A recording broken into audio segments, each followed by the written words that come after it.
Jesus Christ be with you all. Some of you know that we don't have cable TV or satellite TV. It's kind of pointless in our household with our schedules. We don't have time to sit down and watch any kind of regularly scheduled program. But we do have Netflix. And it's been so long since I have watched regular TV that everything on Netflix is new. And one of the delights of having that situation is that I can choose a TV program and just watch it sequentially from the first episode to the last episode and not have to wait years to see how it all turns out. Well, right now I'm watching a series called Borgias. And that is a 3-season series. I'm at the end of season 2. And it's about Pope Alexander VI, who was the Pope who straddled the end of the 15th century and the beginning of the 16th century, right in the sweet spot of where I was studying in Geneva. And I'm having a delightful time sort of keeping score on what they're getting right and what they're sort of elaborating for the narrative, so to speak. And for the most part, it is pretty accurate. Now, those of you who may be history buffs may know a little bit about the Borgia family, how notorious they are, or were. And you have to understand that history was written by the victors, and they were vilified by those who succeeded in power over them. And one of the great things that this series does is it gives a very neutral and broad view of the ethos of the times. And even though the series focuses on Rodrigo Borgia as the Pope and the father of his family, assiduously pursuing the interests of his children in their careers and aligning marriages and other alliances so that the family's power base could remain strong. Now, the reality is that was the ethos for everyone. I mean, it wasn't just marriage and divorce and extortion and murder and war and excommunication that he threatened. Everybody was doing that in the great families. The value was family came first. Family was everything. And you did whatever it took to ensure the survival and the success of your family.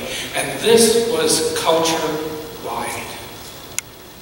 Now, I want you to take that understanding of family and then go back 1,500 years, because that is exactly the same understanding of family as existed in the time of Jesus. Family was where you found your protection. It was where you found your livelihood. It was where you found your sustenance, and it was where you found your belonging. Everything was encompassed in your family.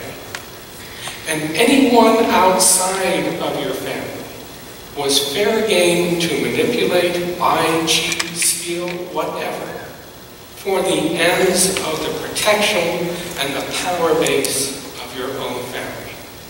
So now imagine yourself on the mountainside with Jesus, in this great crowd. 5,000 men, it says, probably even more, because men were only the people who were counted. And don't imagine it as a crowd that's one like that comes out of Busch Stadium at the end of a Cardinals game, sort of an amorphous thing of people just flowing and mixing with each other willy-nilly. No, imagine that these are family units there. And they have this ethos of family, and they stick together and they don't mix. And so you have clumps of family all over the place. And they know that this is going to be a day-long outing. And they know there's no 7-Eleven on a corner store or some other kind of convenience store down the road. And so they take with them all of the provisions, everything that they need to survive for the day.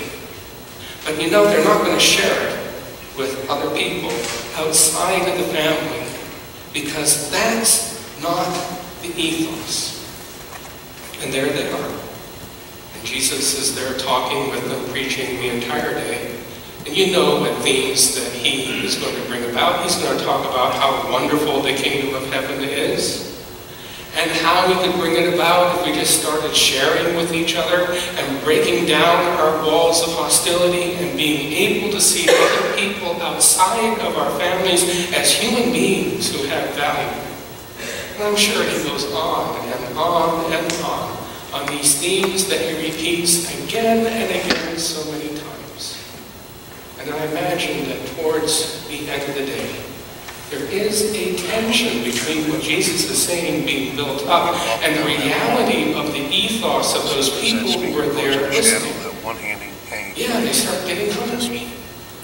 But no one dares bring out their provisions for the day for fear that another family unit would see them drawing out the bread and the fish first and point to them and say, well, why don't you share? Because ridicule and shaming is part and parcel of this whole ethos. And they are afraid that if they are the first ones, they will lose what they have brought to sustain their own family. And it will be distributed all over and they will have nothing. Until one small child comes forward to Jesus with the family's provisions for the day, 5 barley loaves, 2 fish, enough to feed that kind of extended family, and betrays that ethos. And Jesus breaks it up and distributes it amongst the crowd, and lo and behold, as the baskets of these loaves and fishes go around, you know what happens. The other loaves and the fishes that have been secreted away and hidden come out too, and they're shared in the basket. And by the end of the meal, when all the scraps and the leftovers are put together, it is more than was produced in the first place. And I don't think the miracle is so much this magical expansion and production of food as much as it is a shift in an ethos, beginning to understand that yes, we can share beyond our own nuclear families, that yes, other people matter. Jürgen Moltmann was perhaps the most influential Protestant theologian of the last quarter of the 20th century. And a lot of his theology was shaped by an experience of being a teenager, drafted into the Wehrmacht, the German army, in 1945, and then swiftly captured by the American forces and put into a POW camp. Never saw combat. In that POW camp, the American guards made sure that everyone had a sustainable ration. But there was rampant starvation and violence in the camp over people stealing other people's rations. And it was horrific. He also observed another group of people who were not operating out of greed and desperation and survival, called evangelical Christians, the Evangelische Kirche, the church that we in the UCC have related to ever since our founding. And these folks would gather their rations and pool them together and then come together and worship and celebrate communion, Eucharist. And he observed that as he joined this group, no one that was part of this ad hoc church starved. No one was in need. And this experience sort of formed his theology that evolved over the next several decades, that the Christian community, by the grace of God, has the resources it needs in any given situation to provide transformation and to give life. Christianity spread like wildfire in the first century across the Mediterranean. I am convinced that it did so not because Christianity had a better theology about who God is, or because Christianity had better answers to the eternal questions that always plague humanity. Christianity spread like wildfire across the Mediterranean because it redefined what family was. if you understood the circumstances of urban life in the first century around the Mediterranean and the vast mortality rate and diseases that swept through these communities, there were families that were broken all over the place. And the genius of the Christian church, and the genius in particular of Paul as an apostle, was to draw these people together and say that in the church we are creating a new fictive family where we can take care of each other. And he intentionally set these communities as being open to receiving new members, and it wasn't long before these towns were dumping orphans on the doors of Christians, and these churches were taking care of the needs of the elderly that had been discarded by their own families. This is the genius of the Christian church.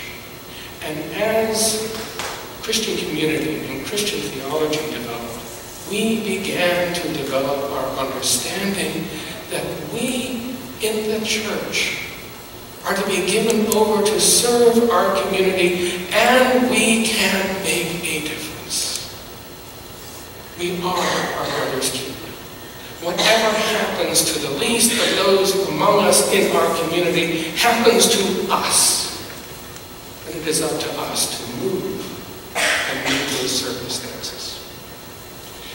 Last week I told you about what was going on with Western Egyptian with respect to the food pantry. And over the past week that has been largely resolved. The food pantry will continue to operate. This past Wednesday afternoon we heard that the rest of the funding for Western Egyptian has been cut off due to budget wranglings in Springfield. And, you know, I'm not going to comment about that. I don't know about you, but personally I have no influence in what goes on in Springfield, but I do maybe have some influence in what goes on in our community.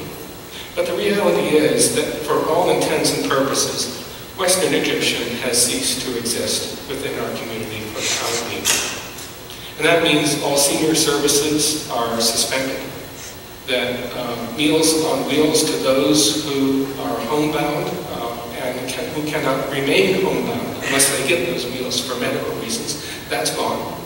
Monroe Randolph Transit has been defunded as well, so people who use that service to get to medical appointments within our community no longer have access to that as well.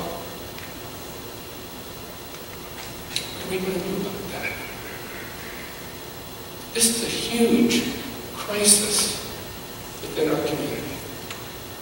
Our theology and our understanding of church demands that we ask ourselves, how do we reach out to our wider family within the community to make sure that nobody goes hungry because of this, to make sure that people who need meals delivered to their homes get them, to make sure that senior services continue, to make sure that people get to the medical appointments in a good way, rather than calling an ambulance to take them to an emergency room down the road. How do we do that? I think it is our calling to figure out a way to respond. I was at a meeting with the mayor and other civic leaders and other church leaders Friday afternoon, and we are putting together a contingency plan, at least for this week. And in terms of the senior center, we are opening up Real Life Methodist Church, which is about 3 blocks away from the senior center. It will be available for on-site senior meals all this week. The city is going to pick up the tab for that. We're going to figure out ways to move beyond that and see what else we can do to create something sustainable. We're working on a number of different levels to make sure that meals that need to be delivered to homes get delivered. It's taken care of for this next week, but we have offers on the table from retired cafeteria workers at the school district who next week may do that within the schools before school starts up. We have another offer that I received by telephone this morning from Legacy Place to maybe help do that as well. But we're calling a special meeting of the Mission Committee tomorrow night to begin to talk about how we can mitigate this, how we as St. Paul can step up and step forward and use our resources to leverage community response so that no one in our community suffers unduly because of this crisis. And so I would like, out of that meeting tomorrow night, to be able to take some proposals back to the mayor on Tuesday when we meet again. I would like to be able to take some proposals to Consistory the week after when we meet to figure out what we can do unilaterally as a church. You know, the community center started in our fellowship hall. Maybe it's time to talk about bringing it home and giving it health and redefining it and giving it new life again. The possibilities are endless. And we do this because one small child had the courage to betray the ethos of the inward-looking understanding of family, to take what his family had and take it to the larger table to be distributed. And that leveraged so much more. Could we possibly seize this moment and step into the breach and be like that small child and leverage an outpouring of generosity within our community that will get us over this crisis and maybe even redefine in wonderful new ways what the future could be for our community. And if we can do that, then I think generations to come will look back at what we have been through this summer and say, this was one of St. Paul's true shining moments. Let's get together tomorrow. The mission committee is not an elected committee. You want to be there, you have an idea, you want to share it, come. Let's put it on the table. And let's be St. Paul United Church of Christ for our community.